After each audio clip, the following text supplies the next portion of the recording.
Bien, hermanos, vamos a retomar el curso que hemos estado estudiando a lo largo de las últimas semanas.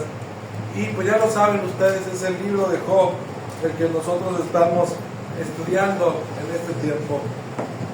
Vamos a prepararnos pues para estudiar el capítulo 35.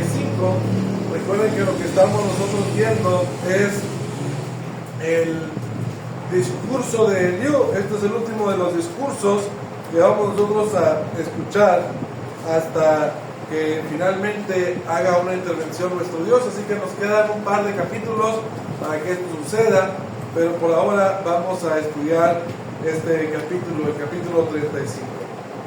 Leamos pues versículo 1. Dice la escritura: prosiguió Eliú en su razonamiento y dijo: ¿piensas que es cosa recta lo que has dicho? Más justo soy yo que Dios. Vemos, hermanos, que empieza Eliú hablando de cosas que Job no dijo.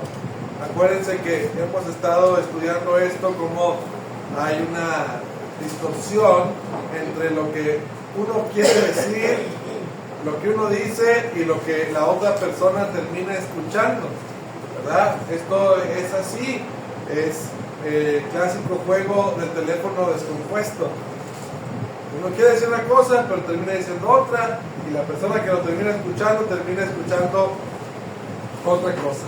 Lo que está diciendo aquí Eliú acerca de Job, podemos decir categóricamente que es una mentira. Jamás nosotros vamos a leer en el libro de Job, especialmente en las palabras que Job declara, que él haya dicho que es más justo que Dios. A Eliú y a sus amigos les parece que esto fue así a causa de que en realidad ellos le acusaban de haber cometido pecado, y Job dice: yo no he cometido ningún pecado que me haga a mí estar pasando estas situaciones que yo estoy pasando ahora. Así que Job, ante los ojos de sus amigos, ahora resulta que Dios te está mandando una maldad por hacer tu bien. Esto es algo ilógico. Así que en los ojos de Dios, lo que este Job defiende simplemente es inadmisible, y él dice: ¿tú crees que estás bien? Simplemente al hacerte tú más justo que Dios. Esto es algo que nunca va a ser así. Esto es algo que simplemente no se puede entender de esta manera. Y va a dar su razonamiento en el versículo 3: porque dijiste: ¿qué ventaja sacaré de ello? ¿O qué provecho tendré de no haber pecado? A pesar de ser cosas que nosotros no aceptamos, pues es algo que vale la pena meditar, ¿verdad? ¿Qué gano con ser bueno? Esa es una gran pregunta que mucha gente se ha hecho. Y se ha hecho precisamente porque al portarse bien han recibido cosas malas. ¿Qué gano con portarme bien? Yo me porto bien, soy un buen trabajador, y como quiera me corrieron.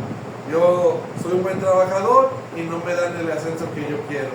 Soy un buen hijo y mis papás como quiera no me quieren. Soy una buena persona y como quiera no consigo el amor que yo tanto necesito. Y así, muchos ejemplos de gente que dice: ¿qué se gana uno con ser bueno? Uno se porta bien y como quiera no recibe grandes recompensas o grandes bendiciones por ser bueno. Y Eliú acusa a Job de pensar así, de pensar de esta manera. De antemano nosotros podemos decir que el hecho de pensar que obtenemos ganancia por ser bueno no es nunca una buena pregunta, ¿verdad? ¿Soy bueno para recibir algo? Imagínense lo que estamos nosotros diciendo. Soy bueno, pero lo que hago, lo hago por recibir algo. Entonces no eres bueno, ¿verdad? Porque tú estás siendo alguien que actúa como un mercenario. Hace cosas, pero no porque esa sea tu naturaleza. Haces cosas porque quieres recibir alguna ganancia, quieres recibir algún tipo de ventaja. No es diferente del empleado que es barbero, ¿verdad? O del empleado que está ahí del Amiscón. Él se porta así no porque sea un buen empleado, se porta así porque quiere recibir alguna ventaja de ello. Si nosotros como cristianos actuamos de esa manera, simplemente diciendo, me voy a portar bien para que me vaya bien en la vida, pues no somos verdaderos cristianos, somos mercenarios, simplemente que quieren obtener cosas buenas a partir de acciones que nosotros realizamos. Dios no es así. Nosotros como cristianos debemos entender que Dios no es así. Dice la Escritura que Dios hace salir su sol sobre buenos y malos y hace llover sobre justos e injustos. O sea, que Dios es bueno para que nosotros seamos buenos. En ninguna manera. Él es bueno porque Él es así. Él no está esperando que al ser el bueno nosotros le rindamos pleitesía. Él es bueno con todos los hombres, sean buenos o sean malos con Él. Y nosotros como cristianos debemos de imitar exactamente ese mismo carácter. Dice el versículo 4, yo te responderé razones y a tus compañeros contigo. Mira a los cielos y ve, y considera que las nubes son más altas que tú. Este es un pensamiento muy parecido a aquel que nosotros encontramos más adelante en la palabra de Dios, que dice, mis pensamientos no son vuestros pensamientos y mis caminos no son vuestros caminos. Eliú invita a Job a decir, mira, las nubes son más altas que tú. Cuando nosotros queremos asegurar que nosotros tenemos toda la sabiduría, todo el conocimiento, que somos los que conocemos todo, en realidad lo único que estamos aceptando y entendiendo es que nosotros no sabemos nada. Nosotros no entendemos la mayoría de las cosas que pasan en este mundo. Hay tantas preguntas sin respuesta. Hay tantas cosas que nosotros simplemente no podemos entender. Y esto es algo que nos conviene a nosotros como cristianos, entender que no podemos comprender como nosotros quisiéramos la mentalidad de Dios. Dios obra y actúa en formas misteriosas. Nosotros no sabemos muchas veces por qué Dios hace la mitad de las cosas que hace, pero Él sabe lo que hace. Eso es lo único que podemos comprender o lo único que podemos saber al respecto de cómo obra Dios. Él sabe lo que hace. Él tiene un propósito para lo que hace. Y muchas veces nosotros no vamos a entender la mitad de las veces por qué las cosas pasan así. Pero Él sabe por qué. Así que Eliú le invita a Job y le dice, mira, las nubes son más altas que tú. Sí, es verdad. Los pensamientos de Dios son muy elevados y son muy difíciles para cualquier hombre, sea el que sea, así sea el más inteligente y más sabio del mundo, entender exactamente por qué Dios piensa de esa manera. Dice la Escritura, si pecares, versículo 6, ¿qué habrás logrado contra él? Y si tus rebeliones se multiplicaren, ¿qué le harás tú? Si fueres justo, ¿qué le darás a él o qué recibirá de tu mano? Al hombre como tú dañará tu impiedad y al Hijo del Hombre aprovechará tu justicia. Fíjense cómo habla acerca de Dios y de cómo las cosas que Dios pone para nosotros son para provecho sobre nosotros mismos. Realmente a veces nosotros nos ponemos a pensar y ponemos a decir, estas cosas que estamos haciendo son cosas que van a ayudar a Dios o van a molestar a Dios. Este es un tema muy complejo, ¿verdad? Porque en realidad, ¿cómo es que nosotros podemos afectar a Dios en cualquier forma o en cualquier pensamiento? ¿Cómo podemos nosotros decir, Señor, mira, aquí traigo $1,000,000 para ti, anda para ti, para que tú te goces con eso? O nosotros podemos decir, me voy a portar tan mal que voy a hacer enojar a Dios. En el pensamiento de Dios, lo que uno hace o lo que uno deja de hacer, para bien o para mal, a uno le aprovecha o a uno le afecta. Ese es el pensamiento de Eliú. ¿verdad? Y en cierta forma tiene razón, ¿verdad? Dios no va a ser afectado. Dice la Escritura que si nosotros fuéramos infieles, Él sigue siendo fiel. En su carácter, en su forma de ser Él, hay algo que no lo va a afectar a Él. No hay nada que nosotros vamos a hacer que podamos nosotros decir, finalmente vencimos a Dios a partir de lo que nosotros hicimos. Entonces, en ese sentido, Eliú tiene razón. Pero lo que Eliú no considera es que en realidad Dios ha decidido que esas cosas sí le afecten, que esas cosas sí le sirvan o no le sirvan. Platicábamos, por ejemplo, el día domingo, ¿verdad?, que hubo los bautismos. Dice la Escritura que hay gozo delante de los santos ángeles de Dios cuando un pecador se arrepiente. ¿Quién es el que se goza allá en los cielos? Nuestro Padre Celestial. Y uno puede decir, bueno, ¿y por qué le importa? ¿Verdad? ¿Por qué le importa que uno acepte la salvación que Él ofrece?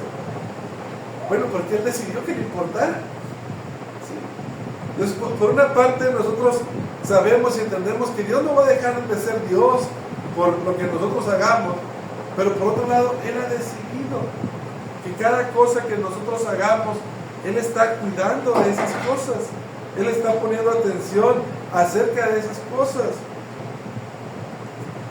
Dios no nos hizo y luego nos abandonó. Dios no nos hizo y luego nos dejó ahí abandonados a nuestra suerte a ver qué pasaba. Sino que por el contrario, Dios nos hizo y decidió estar presente en nuestras vidas. Por eso la Escritura, luego en el Nuevo Testamento, uno de los nombres con los que se refiere a Dios es con la palabra griega pater, que nosotros usualmente en español solemos decir Padre. ¿Sí? Él, Dios, en el Nuevo Testamento se llama de esta manera porque igual que cualquier padre en este mundo está al pendiente de lo que hacen sus hijos, nuestro Padre Celestial está al pendiente y al cuidado de todas las cosas que nosotros hacemos.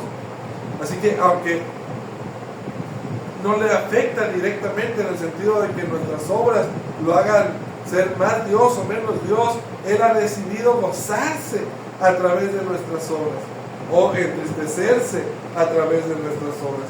Así que hay un poco de juego en esto que Eliú dijo, y en realidad cada quien puede tomarlo como quiera, pero está diciendo algunas cosas importantes, como que la justicia de uno le afecta a uno y el mal de uno le afecta a uno mismo.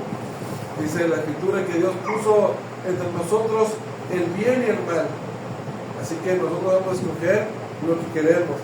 Dice la Escritura que escojamos lo bueno para que nosotros vivamos. Dice el versículo 9: a causa de la multitud de las violencias claman y se lamentan por el poderío de los grandes. Y ninguno dice, ¿dónde está Dios mi hacedor, que da cánticos en las noches, que nos enseña más que las bestias en la tierra, y nos hace sabios más que las aves del cielo? Allí clamarán, y Él oirá por la soberbia de los malos. Ciertamente, Dios no oirá la vanidad, ni la mirará el omnipotente. Vemos nosotros cómo la mayoría de las personas vive su vida de una forma desordenada, vive una vida de una forma desenfrenada, incluso. Y cuando vienen las consecuencias de esta vida que ellos llevan, muchas veces ellos claman y tratan ellos de pedir ayuda. Sin embargo, muchos de ellos no se acuerdan de Dios, ¿verdad? Tratan de buscar la ayuda en el hombre, en la ciencia, en tantas y tantas cosas, pero no se acuerdan de que existe un Dios. No quieren reconocer que existe un Dios. Uno pensaría que no, que al contrario, la gente cuando más está triste es más cuando busca a Dios, y a veces así es. buscan a Dios de una forma convenenciera y cuando Dios les resuelve su problema se vuelven a olvidar de Dios. Pero hay otros que son todavía un poco peor que eso, porque al final del día ni se acuerdan de Dios, están en los problemas y en vez de buscar a Dios buscan un montón de cosas, ¿verdad? La brujería, buscan a veces la ciencia, buscan el dinero, buscan otras y tantas cosas. Así que esta gente no ha llegado a ser más inteligente que las aves del cielo. Esta gente simplemente, supuestamente humana, con conciencia, con conocimiento, tiene menos conocimiento que las aves de los cielos. Las aves todos los días le cantan al Creador. Los animales de una u otra forma honran a Dios, aunque no sepan mucho del tema. Y el hombre, muchos hombres así son, ni siquiera tienen esa capacidad de buscar a Dios por más mal que les esté yendo en la vida. Con todo y todo, un día se acuerdan. Dice la Escritura, allí clamarán y Él no oirá por la soberbia de los malos.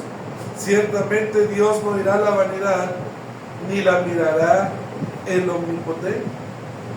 Fíjense cómo hay mucha gente que está resuelta a no aceptar a Dios, ni su corrección, ni sus caminos, ni sus mandamientos, ni nada, ¿verdad? Así es, así son ellos y así son felices. Bueno, lo que el hombre no entiende es que un día va a necesitar a Dios. Eso es lo que el hombre muchas veces no entiende.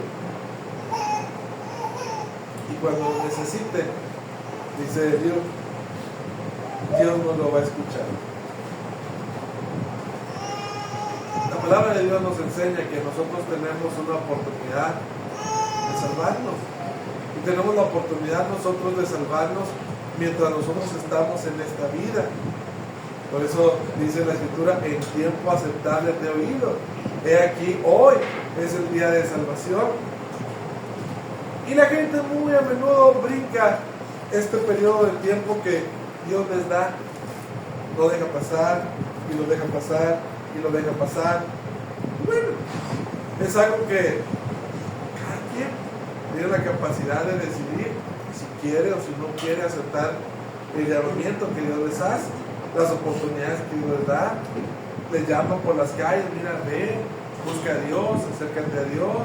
La gente en la familia, mira, aquí está Dios, mira, acércate a Dios, busca a Dios. En todas partes, Dios busca de muchas formas a la gente y la gente no quiere. La palabra de Dios nos dice que un día ellos van a clamarle a Dios, van a buscar a Dios. Hay una escritura, hay un libro de Apocalipsis que habla acerca de cuando finalmente Dios se manifiesta en gloria. Dice la Escritura que cuando la gente vea que Jesús va a aparecer, dice que así como el relámpago que sale del oriente y se mete por el occidente, dice la Escritura, así todo ojo le verá. Imagínense ustedes lo que es eso. Y un día salgamos y en todo el mundo volteemos al cielo y lo que está allí es nuestro Señor Jesucristo. Dice que muchos van a decir que la ira de Dios ha venido y ¿quién podrá sostenerse en pie? Y dice que le dirán a los montes, mejor caigan sobre nosotros, mejor queremos morir aplastados en vez de enfrentarnos a la ira y a la justicia de Dios. Bueno, hoy no es así, ¿verdad? La gente lamentablemente rechaza, menosprecia la invitación que una y otra vez Dios les hace. Pero un día van a clamar a Dios. Esos que eran soberbios, esos que se creían más sabios que las aves, esos que querían vivir de tal y tal manera. Y dice, ciertamente Dios no irá a la vanidad ni la mirará el omnipotente. Va a haber un tiempo exactamente igual que en el arca de Noé. Dice la Escritura que cuando llegó el tiempo del diluvio, dice que Dios le dijo a Noé, sube tú y los animales, y subieron, y una vez que subieron todos los animales y Noé y su familia, dice la escritura que Dios cerró esa puerta. Y seguramente muchos en ese tiempo dijeron, no seas maldito, ábrenos. Pero ¿saben qué? La puerta estaba cerrada. Cuando se llegó ese tiempo de cerrar la puerta, ya no hubo manera de que nadie entrara. Dios mismo había cerrado la puerta. Y eso es algo que muchas veces no consideramos. Nosotros creemos que Dios siempre nos va a aceptar, que Dios siempre va a decir que sí. La Biblia nos enseña una y otra vez, llegándose el tiempo, llegándose el momento, y Dios dice, hasta aquí se acabó tu oportunidad. Hoy sí, mañana también, pasado también, pero el día que Dios diga, esa que pasó fue tu última oportunidad y tú no la agarraste, y no hay vuelta de hoja. No hay para dónde hacernos, no hay nada que decir. Dios te dio muchas oportunidades, pero no quisiste. No. Eso va a ser así.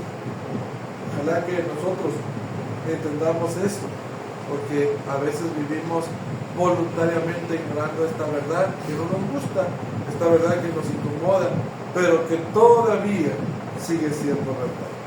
Versículos 14 al 16 dice, cuánto menos cuando dices que no haces caso de él, la causa está delante de él, por tanto aguárdale. Mas ahora, porque en su ira no castiga, ni inquiere con rigor, por eso Job abre su boca vanamente y multiplica palabras sin sabiduría. Fíjense cómo va a terminar este capítulo. Sabemos nosotros la condición de Job, cómo estaba en este punto de la historia. Había perdido su familia, había perdido su salud, había perdido su riqueza, había perdido pues, prácticamente todo lo que hace un hombre, lo había perdido todo. Y estaba sentado simplemente en un tiesto, con todas sus llagas purulentas, rascándose apenas como podía, una enfermedad terrible. Y lo que le dice el libro es algo completamente desafortunado, ¿verdad? El libro lo que le está diciendo, como Dios todavía no te ha castigado lo suficiente, ¿verdad? Tú todavía tienes esa bocota para decirle a Dios todo lo que tú le has dicho a lo largo de todos estos capítulos que nosotros hemos platicado o hemos estado hablando, discutiendo. Dice, porque no te ha ido lo suficientemente mal, por eso tú te atreves a decir todas estas cosas. Pero espérate, a que venga ese día del que estábamos hablando anteriormente, cuando Dios ya te vaya a castigar de veras y te vaya a dar todo tu merecido, ese día tú vas a dejar de decir tantas cosas.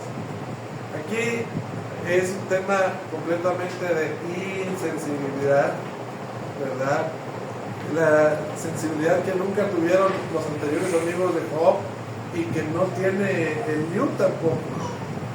En serio, lo estás viendo y no lo ves cómo está. Tú todavía te atreves a decir que Job habla como habla y dice lo que dice porque Dios no lo ha castigado lo suficiente, porque todavía no le ha llegado el mero día del castigo, el mero día del juicio. ¿En serio? ¿Verdad? Es una insensibilidad que a veces tiene la gente, y nosotros como cristianos tenemos que ser muy cuidadosos con eso, porque hace tiempo yo hablaba con unos hermanos nuestros, por ejemplo en el tiempo de COVID, recuerdo uno de esos casos, y decía, tenemos que cuidar a nuestros hermanos, y decía, hay otros que se han muerto y hay otros que pueden morir, y hasta usted pues tiene a un hijo así que tiene una enfermedad de asma y Dios no lo quiera, le llega a pasar algo. Y él dijo, si fuera la voluntad de Dios que Dios me quitara a mi hijo, que así sea. Y dices tú,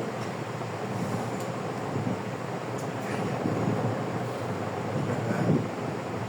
El otro día estábamos hablando de una persona que estaba siendo acusada muy duramente por ciertas situaciones de su vida, y dijimos, es que en vez de restaurarla, de animarla, la tensionan tanto a esa persona que tal que un día agarre ese suicidio. Y no van a creer lo que dijo, pero lo que dijo fue esto: bueno, si se suicida es por causa de su pecado. Y uno dice,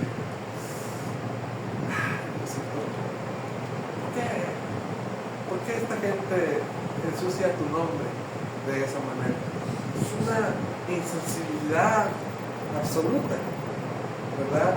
Si bien es cierto, nosotros no estamos de acuerdo con el pecado, no estamos invitando a la gente a veces a pecar. A veces lo que hace falta es tocarnos un poquito el corazón. Como Eliú puede decirle tan libremente a Job: lo que pasa es que necesitas que te castigue Dios un poquito más para que de veras tú entiendas de lo que te estoy hablando. No, no puede ser lo que tú estás diciendo. Hermanos, una gran lección para nosotros, de que nosotros tenemos que encontrar esa sensibilidad para no hacer sufrir más a la gente de lo que ya está sufriendo. Con todo y todo, este capítulo termina de esa manera. Nos falta un par de capítulos, y a partir del capítulo 38 nosotros vamos a ver cómo aparece nuestro Dios propiamente, aclarar todo el asunto. Así que es muy importante que estemos especialmente estas últimas semanas para que veamos el desenlace, para que entendamos cuál es el resultado final de la teodicea, como se conoció en el capítulo 1 que estudiamos, y cómo Dios finalmente va a vindicarlos. Así que esta es la lección del día de hoy. Vamos a ponernos de pie para cantar un himno, y mientras cantamos este himno vamos a abrir la invitación por si alguien necesita hoy ponerse en paz con el Señor. Vamos a cantar el número 97.